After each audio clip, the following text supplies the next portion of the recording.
Hello, welcome to Kush News, the newscast of the African diaspora. I'm your anchor, Ochanda, daily bringing you the top stories from Africa and the Caribbean. Let's take a look at today's news on Thursday, February 15th, 2024. We go to Congo, where fighting has continued.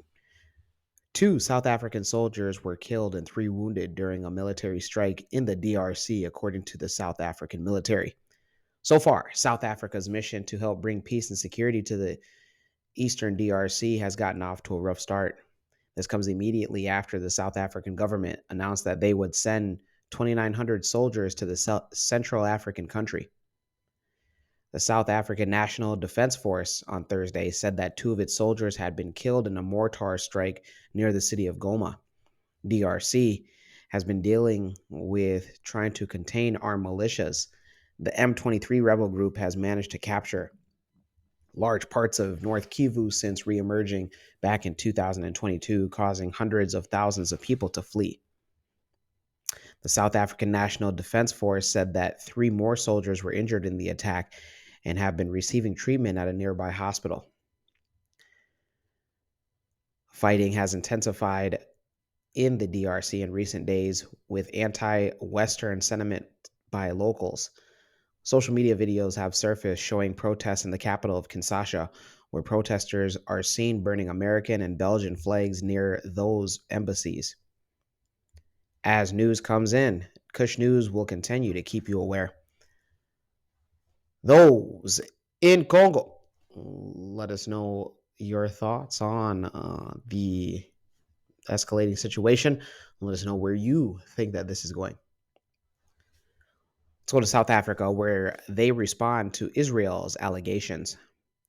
South Africa's Foreign Minister Naledi Pandor responded to Israel's spokesperson for accusing her government of "quote unquote" representing the interests of Hamas. In a response, the foreign minister told the reporters that insults are the last resort of a scoundrel.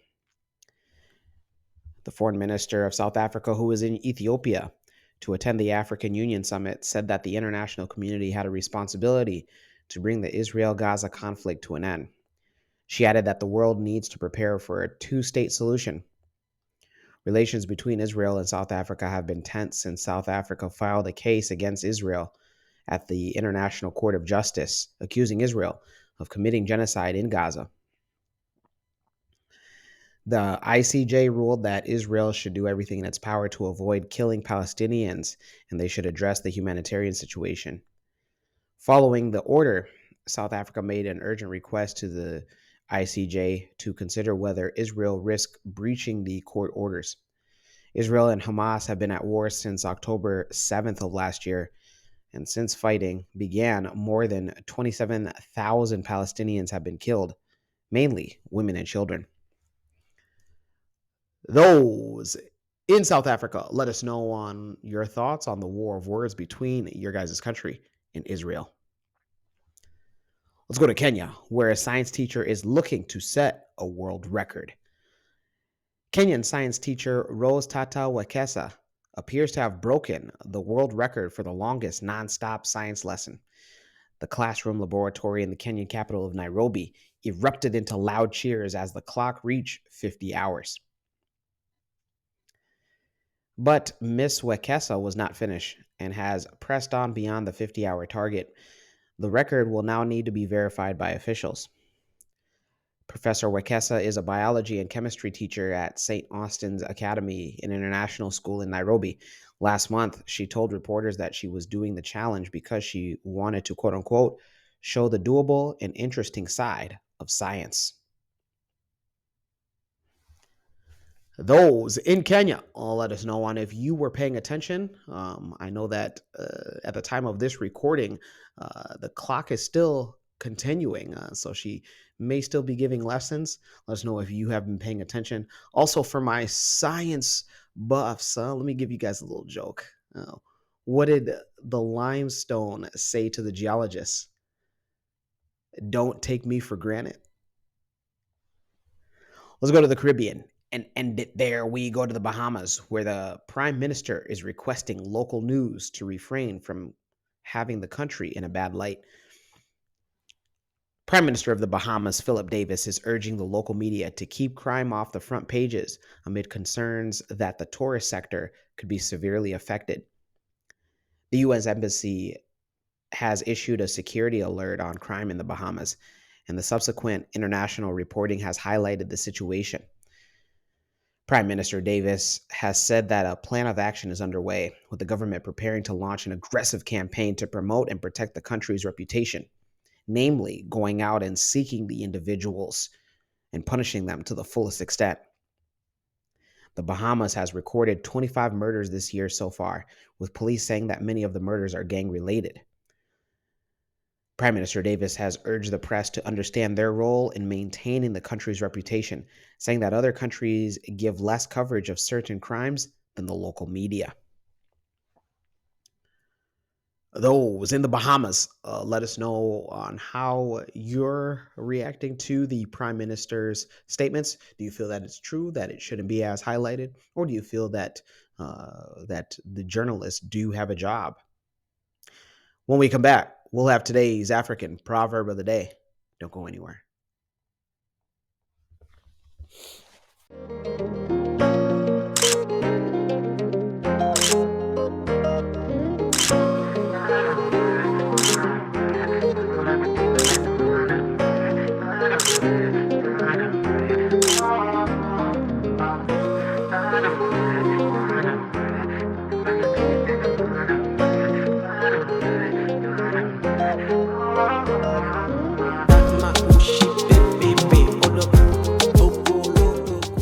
Welcome back. Let's take a look at today's African proverb of the day, and it comes to us from the Bayaka.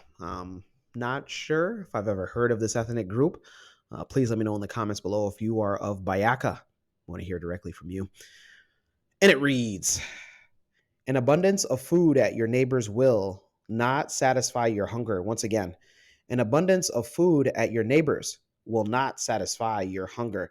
Bayaka proverb.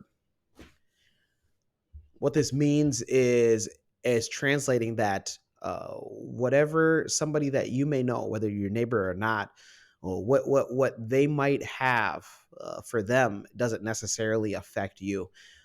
If I can say a message to the African diaspora and those in Africa, oftentimes it's one of us that gets that great job, has that successful business.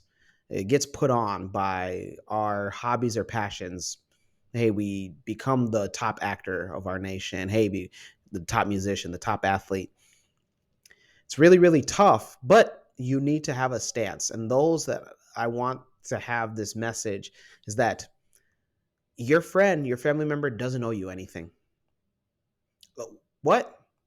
Yes, they do not owe you anything. So should they, whatever they do to become financially successful or just successful in society, they don't owe you anything. If they want to do something for you, then that's on them. But you shouldn't expect. I know that people call it handout, but I want to even go beyond that word. I feel that word is played out. It's not even just a handout. It's more just your entitlement, thinking that you're owed something. Oh, I watched your kids when, you didn't have anybody watching your kids, or, hey, when your parents went out of town, my parents fed you, or, hey, I gave you a ride home from school when it was raining. This is nonsense, and it keeps people enslaved.